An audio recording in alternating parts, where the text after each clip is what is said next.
So the idea of strategic alignment is certainly not a new one in any organization of scale. How do I get the folks inside of my 1,000, 10,000, 50,000 person organization aligned on what we're trying to accomplish strategically, right? But a lot of the thinking here comes from a different age, where this was a more sort of structured and transactional world. I often like to think of this in even the earliest days of what's referred to as the scientific management era in the Industrial Revolution. Ideas sort of put forward first by Frederick Winslow Taylor, who many of you probably studied in your business school classes in undergrad or beyond, where I'm trying to make widgets, right? And so I have this building, and things go into the building, they hit an assembly line, and things come out of the building in a different form. So I'm trying to put as little X in, run it through the building as efficiently and quickly as possible, and produce the most Y on the other side. And I can, as a senior leader or leadership team, come up with a very aligned plan on how we're going to do that. Widget 1 is going to go here, and then it's going to get touched by this person, et cetera, et cetera, et cetera. And so that sort of early industrial age thinking, it was clear that you needed to be aligned on the plan of what was going to come out the other side, and you had to cascade that down into individual actions inside of your factory or wherever you were, and then you could control for cost and supplies coming in the front end. A beautiful and simple way to look at the importance of a strategically aligned organization. Now, how does that change in today's world? Well, the world doesn't look like an assembly line anymore. In some ways it does, that's still out there, but there are all these much more complex problems around us that are constantly changing. And so the overarching theory in this sort of team of teams, how to create a team orientation and communication pattern at scale, is to combine the strengths of these two. So in some ways, on any given day in your organization, you may be structured and top-down and passing information in a rigid and clear fashion, which is not evil. But on top of that, you also have to have norms that allow you to exchange information up, down, and across in a more networked fashion than just your traditional black line methodology might allow for. And so the overarching intent of a system that looks like this would be tying in as near real time as possible, and that makes sense, strategic intent to tactical execution, where and when that makes sense for you, where that falls within your risk threshold.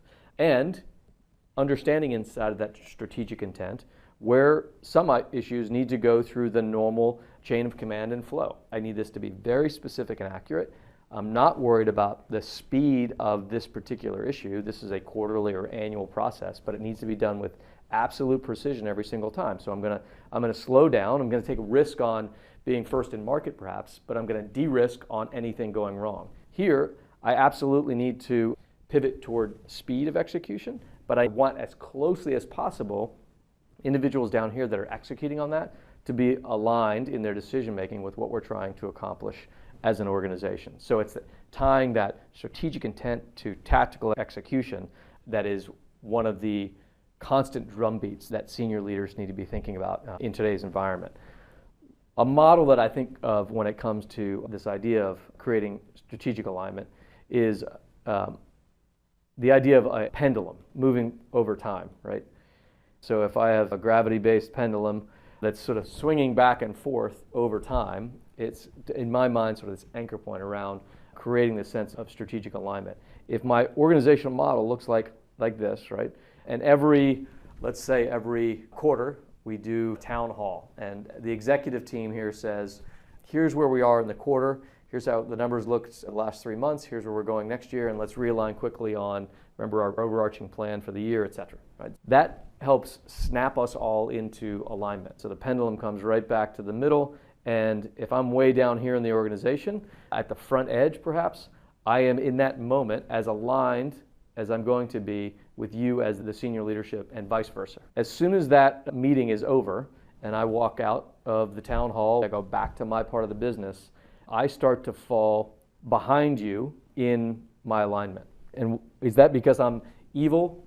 Probably not. It's because this process to run a traditional organization, it takes time for your intent to get down to me at the ranks of the organization. So every meeting, every phone call, every email that stands between you and me takes time, and it pushes me further and further behind your intent, because you're up here reading the broad environment.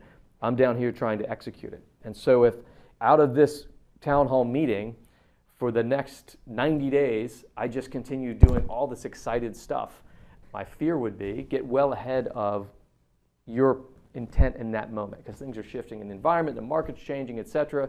So I'm inclined to sort of slow down and make sure that I'm still aligned with your strategic plan. And that will require me sometimes to ask my boss, who will ask her boss, etc., right? So that up and down takes time. Not necessarily a bad thing.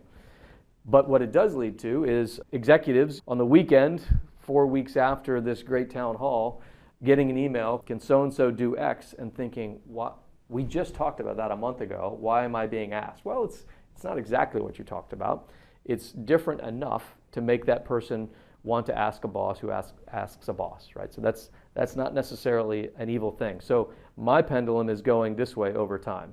On the other hand, because you're up here reading out and into the environment, your pendulum is going this way. We left off here 3, 4, 5 weeks ago, and now as things change, you're wanting to pull us further into the potential out there in the environment. So that exacerbates the problem.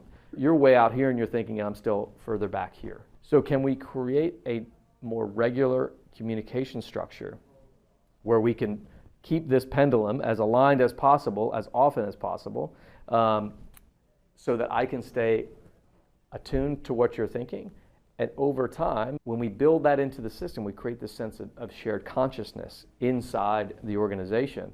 And as I start to develop a trust in that information, in my senior leadership's belief in this idea of empowered execution inside the organization, not only will I not fall behind you, I will oftentimes start to move ahead of you, right? And so I will come into the next forum where normally you're having to pull us all back in, and I will say, oh, now you're behind us, boss.